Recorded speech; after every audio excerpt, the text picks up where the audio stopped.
કેવો રહેશે ઓગસ્ટ 2026નો મહિનો વૃશ્ચિક રાશિ માટે? જય અંબે, જય શ્રી કૃષ્ણ.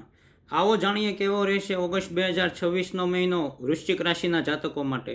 જો તમારી પણ વૃશ્ચિક રાશિ હોય તો કોમેન્ટમાં જય માતાજી લખી દો, અને જેમની પણ વૃશ્ચિક રાશિ હોય તેમને પણ આ વિડીયો શેર કરી દો. 2 ઓગસ્ટથી તમારા રાશિના સ્વામી મંગળ 8મા ભાવથી નીકળવાનું શરૂ કરશે, જે ગુપ્ત વસ્તુઓનો ભાવ છે. એટલે આ મહિને તમારા એવા કામ થશે જે લોકોને દેખાશે નહીં. ઘણા લોકો રિસર્ચ કે એકલ્ટ સાયન્સમાં જઈ શકે છે, પરંતુ લાગવું, ભાગવું કે અકસ્માત, આ તમામ બાબતોથી ખાસ સાવધાન રહેવું. કોઈ પણ ડીલ સમજ્યા વગર, વિચાર્યા વગર કે પેપર વાંચ્યા વગર ના કરતા.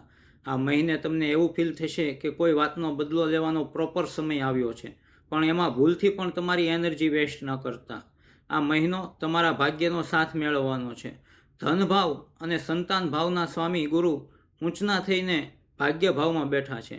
13 તારીખે એનો ઉદય થશે અને તમારા ભાગ્યને ઉદય કરવાનું કામ કરશે.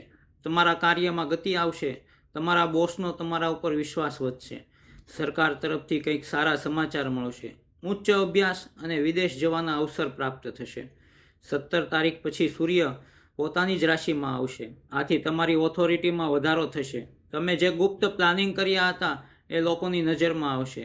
બુધની કૃપાથી તમારી વાણીમાં મીઠાશ આવશે. બોલતી વખતે તમને શબ્દનો સાથ મળશે અને માં સરસ્વતીની કૃપા પ્રાપ્ત થશે.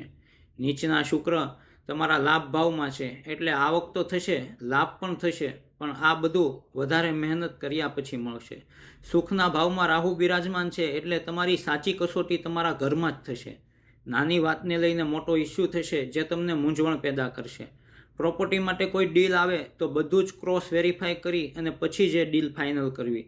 આ મહિને મહેનત કરશો એટલે ધન તમારા પાસે આવશે, અને એ ધન તમારા પાસે ટકશે પણ ખરું, પરંતુ એને પ્રોપર જગ્યાએ ઉપયોગ કરવો એ પણ ખૂબ જરૂરી છે.